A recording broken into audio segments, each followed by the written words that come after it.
Bezrat Hashem Yitbarach, on va étudier les dynimes de Mishloach Manot. C'est marqué dans le texte de la Megillah, Mishloach Manot Ish L'Re'eu. C'est-à-dire comme Mishloach Manot Ish L'Re'eu, et le fait d'envoyer des manotes, les manotes ça veut dire des choses comestibles, Ish L'Re'eu, un homme, envers son prochain. Voilà donc une des 4 mitzvot qui est particulière à la fête de Purim. Et bien sûr, avant même de dire les raisons pour lesquelles on donne ces Mishloach Manot, on va se poser la question essentielle, c'est se dire, mais puisqu'on fait la tzedaka et qu'on a la misère d'aimer son prochain tous les jours de l'année, qu'est-ce qu'il y a de spécial pour qu'on appelle ça Mishloach Manot le jour de Purim? A priori, c'est pas moins ou plus une mitzvah que tous les jours de l'année. La réponse à cette question, c'est que le jour de Purim, c'est le renversement et la réponse à l'accusation d'Aman.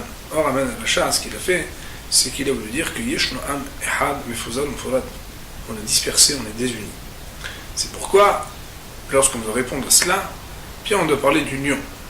D'ailleurs, le Manot Alevi, le Shlomo Alkabetz, l'auteur du fameux Lechadodi, nous dit que la raison pour laquelle on donne le Mishloach Manot, c'est pour augmenter la fraternité, l'amour, le rapprochement avec autrui, avec un autre Ben Israël.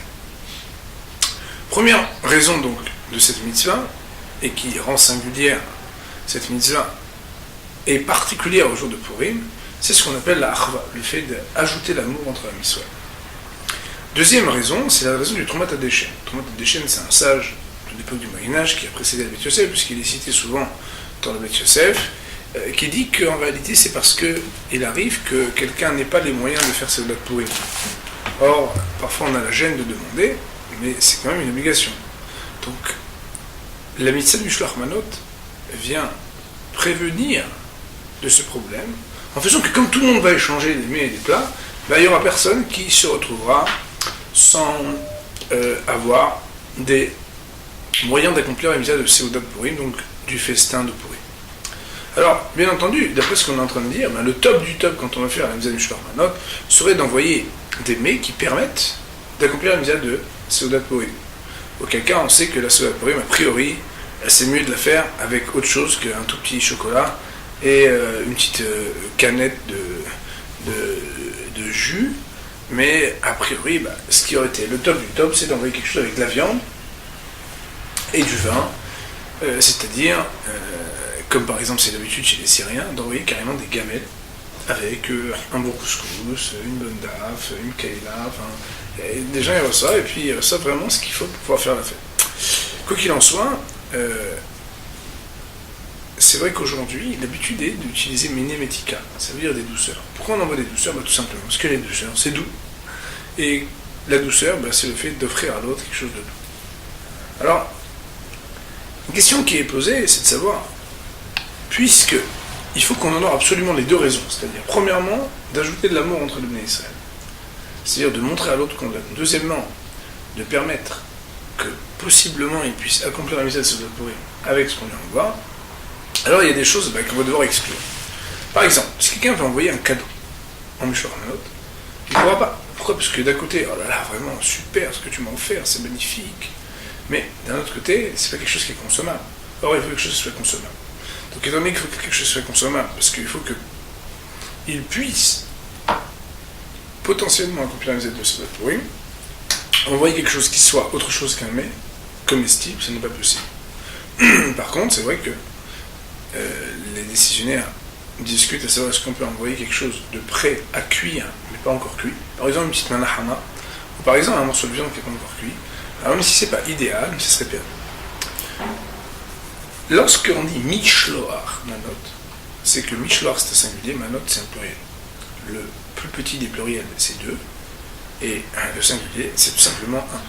Ça veut dire qu'on enverra un envoi qui est constitué de 2 parties comestibles, différentes l'une de l'autre, à une personne. Il faut savoir que quand on envoie quelque chose à manger et quelque chose à boire, ça s'appelle de Manot.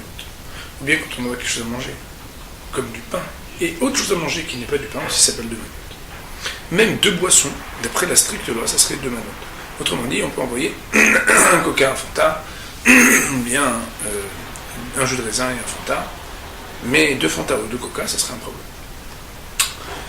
Si quelqu'un prend une chose qui coupe en deux, par exemple la personne, elle a un gâteau, mais bon, vous savez qu'aujourd'hui on peut présenter les choses très bien, c'est qu'avec un gâteau on peut faire comme si elle avait quatre.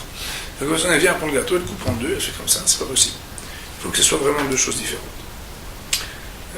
Si quelqu'un a du vin, pardon, a de la viande, et il a deux parties de la viande, ça veut dire une cuisse et par exemple le cou, ou une aile. Alors, étant donné que les goûts sont différents, et que dans différentes halakhot, comme par exemple Borer, dans Shabbat, etc., ben, on n'aura pas le droit de trier ou de laisser ceci pour cela, alors à partir du moment où ce sont deux morceaux, par exemple de la viande, qui ont un goût différent, alors ça sera considéré comme deux manas.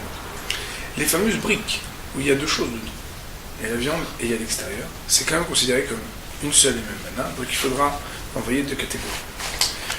C'est important a priori d'envoyer quelque chose qui a une certaine importance. C'est-à-dire que la personne voit qu'on a fait un effort. À ce propos, je voudrais juste raconter l'anecdote, c'est que vous savez que très souvent, on reçoit beaucoup de Mishloach Manot et on n'a pas toujours pensé à tout le monde. D'ailleurs, on verra à la fin de notre propos qu'on s'en fiche de penser à tout le monde, parce que l'important, c'est pas tant de s'investir dans Mishloach Manot que dans Matanot Levioni. On va faire la critique de ça tout à l'heure. Mais il arrive parfois que quelqu'un, en tout cas ça m'est arrivé une fois, quelqu'un est venu dire « Ah, comment ça va ?» Justement, je voulais vous voir pour vous donner Mishloach Manot. Il me donne, mais en fait, dedans, il y a marqué de la part de un tel, c'est pas lui, pour un tel. Là, c'était lui. Autrement dit, il m'a refourgué quelque chose qu'on avait donné, mais il n'avait pas vu que c'était marqué. Bien entendu, dans la mesure où il avait quand même une bonne intention, je me dis bon, c'est quand même gentil qu'il marque quelque chose. Mais le petit quelque chose qui dit ah ben justement, je veux chercher, en réalité il manque quelque chose à la réaout et la ahwa. Ça veut dire l'élan qui vient d'une intention vraiment de faire plaisir à l'autre et d'avoir pensé à lui. Aussi, ce qui est important, c'est de montrer qu'on s'est préoccupé pour l'autre et qu'on essaie de faire au mieux.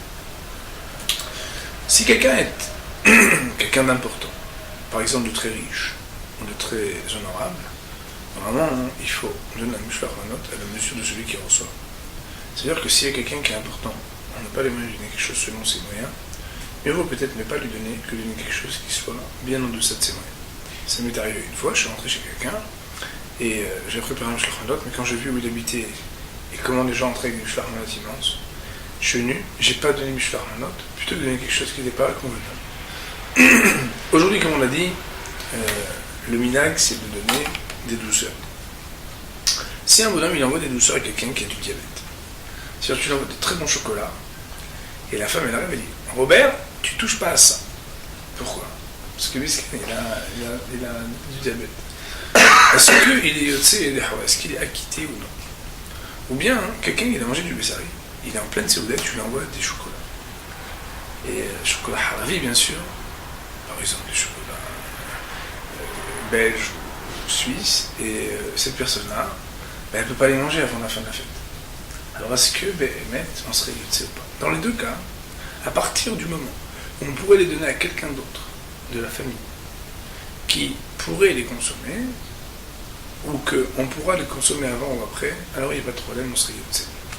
Par contre, il en ressortirait que si quelqu'un nous offre quelque chose qui n'est pas de notre hercher, moi ça m'arrive assez régulièrement, surtout quand on nous donne du vin, les très bons vins ne sont pas souvent les bons herchers. La personne elle vient, elle est très contente d'avoir investi pour le Mishloach Manot. Le problème c'est que je ne pourrais jamais le manger, ni le boire. En plus, si c'est des herchers qui sont un peu bizarres, je ne les refourguerai jamais à personne non plus. Donc dans un cas pareil, il y aura un problème pour être acquitté à la mise du Mishloach Manot. Si on regarde le texte, c'est marqué Ish Loré, un homme vis-à-vis de son prochain. Est-ce qu'un homme peut se comparer à son rave? A priori non. Alors comment on peut dire Ish Loré? Est-ce que quelqu'un qui donne à son rave, il serait yotse? L'habitude c'est d'offrir au Rabbanim. Et on pourrait être yotse d'Ahova, pourrait être acquitté de l'obligation, même quand on offre au rave. La mise du Mishloach Manot, on peut la faire le jour et pas la nuit. Si quelqu'un l'a fait la nuit, il n'est pas yotse.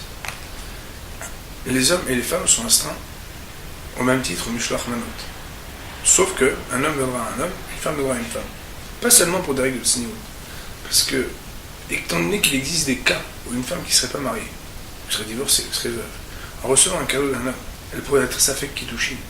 Elle pourrait, dans des cas de considération, savoir est-ce qu'elle aurait besoin d'un guet ou non. Alors, pour tout le monde, on a institué que c'est ce que les hommes qui donnent aux hommes et les femmes aux femmes. il est bien, même les enfants en bas âge, de les éduquer en veille Mishloach Manot, mais bon, comme on fait tellement un grand plaisir à le faire que pas tellement besoin de le dire. Lorsqu'on a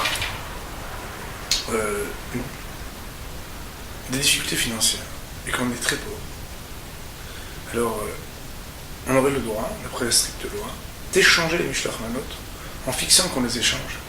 En disant voilà, je te donne celui-là, quand j'ai plus rien pour manger, est-ce que tu me donnes l'autre? Il n'y aurait pas de problème de le faire, même si c'est pas idéal.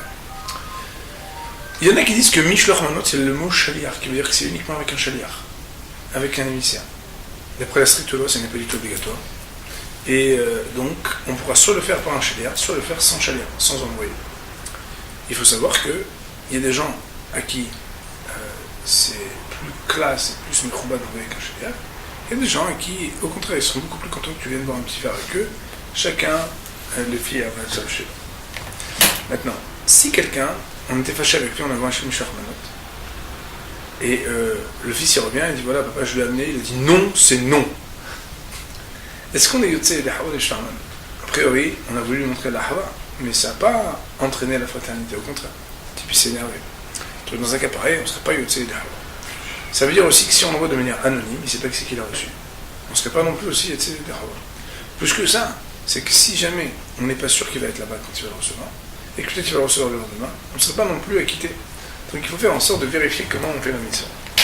Même si on a le droit d'envoyer avec un shaliach, et que d'habitude les shliachim, il faut que ce soit un grand, juif, adulte, etc., quand c'est un Mishloach Manot, on peut envoyer par intermédiaire de ceux qui d'habitude ne sont pas bons pour shliach, ça veut dire un katan ou même un goy, il n'y a pas de problème. Si quelqu'un, je l'ai envoyé faire sa shliachut, et qu'il était encore sobre, bien sûr, cette personne-là, je l'envoie, mais je n'ai pas pu vérifier. Alors bon, on va lui envoyer des SMS tous les 5 minutes pour savoir ce qu'il a donné ou pas. À partir du moment où il est parti pour ça, c'est ce qu'on appelle Hazaka Shaliach Oseh Shlichuto. Il y a un présupposé que quand quelqu'un lui demande de faire quelque chose, s'il est shliach, il le fait. Et s'il n'a pas fait? S'il n'a pas fait, il y aura un problème. S'il n'a pas fait, maintenant, si quelqu'un... il faut savoir que la mise en Mishloach Manot, on doit le faire maintenant avant le Mishté. Pas seulement parce qu'après on est en état d'ébriété très rapidement et qu'on ne sait pas vraiment à qui on envoie et qui a reçu, etc. Mais c'est parce que avant de faire la Seuda, on doit accomplir la mise à jour. Si quelqu'un il envoie le Mishloach Manot à un pauvre, il aura accompli 2 mitzvot. Mishloach Manot et en même temps Matanot Levionim. Sauf que Mishloach c'est au singulier, alors que Matanot Levionim c'est au pluriel. Donc, Matanot Levionim, il faudra envoyer un deuxième Matanot Levionim et un deuxième pauvre, mais d'une pierre deux coups, il a envoyé Mishloach Manot à un pauvre, il a fait en même temps Mishloach Manot, s'il a envoyé bien entendu 2 Manot, selon les règles qu'on a citées plus haut, mais en même temps, il a fait Matanot Levionim à un des pauvres. Bien entendu, il faut que c'est une certaine valeur. Si un bonhomme il habite à Ramot, ou à Maladoun, il est donc pas loin de Jérusalem, mais il a la lecture de la Migdal le 14. Et il voudrait envoyer Mishloach Manot à un copain qui est au Yerushalayim. Parce que lui a l'obligation aujourd'hui d'envoyer. Seulement, à Jérusalem, c'est le 15, donc comment il va faire? Alors, si on sait qu'il ne les mangera pas avant le 15, alors il n'y a pas de problème d'être yotzé, a priori, donc de Mishloach Manot. Maintenant, il y a marqué que, normalement, plus quelqu'un il ajoute des Mishloach Manot, plus il a raison Mishloach. Selon dans des poskim, ils disent quelque chose qui va faire une grande critique de ce qui est établi aujourd'hui. Vous savez qu'aujourd'hui, il y a un grand jeu où dès que quelqu'un arrive, vous avez quelque chose, je dis attends, 2 minutes, chérie, oui. Tenez, on a pensé à vous aussi. Ça veut dire qu'en réalité, presque quelqu'un, quand il arrive, il attend qu'on lui donne le sien pour repartir. Alors moi, je vous racontais une histoire l'année dernière, un monsieur qui est aisé, qui est venu chez moi, avec un très grand monsieur. Et il est venu, je lui dis voilà, moi j'ai appris dans Mishnah Bouran et dans les poskim, qu'au lieu d'investir beaucoup dans Mishloach Manot, il faut investir dans Matanot Levionim. Donc, moi j'ai déjà été yotzé, j'ai déjà été acquitté de Mishloach Manot, mon argent je l'ai investi dans Matanot Levionim. Donc tu m'as donné une très belle corbeille, je peux te servir un petit vin, mais j'ai pas de Mishloach Manot pour toi. La personne n'a pas été vexée, elle a compris. Si on veut ajouter beaucoup de mitzvot pour un Israël, il faut être capable de réfléchir de manière pragmatique, pas de manière comme l'autre qui va me regarder. Si c'est quelqu'un de très susceptible, très fier, qui va prendre comme un affront qu'on ne lui donne pas, je n'ai pas dit qu'il ne faut pas lui donner. Mais essayez justement de changer un peu de mentalité. et de réfléchir que le but de la mitzvah, il est à atteindre. C'est de faire en sorte que chacun puisse avoir ce dont il a besoin. Comme quelqu'un il a déjà eu 52 Mishloach Manot, que le prochain il a les moyens, de toute façon il ne sait même pas comment il va faire pour terminer tout ça avant Pessah. Qu'il en donne un de plus, alors qu'on peut donner à des pauvres. Baruch Hashem, vous savez qu'il est marqué, Kol HaPoshet Yad, le jour de Purim, celui qui tend la main, on lui donne, c'est beaucoup plus important. À partir du moment où on a été acquitté convenablement, Behidur, de Mishloach Manot, d'investir son argent dans la Matanot Levianim, parce que là-bas, véritablement, tout celui qui ajoute, il sera loué et béni.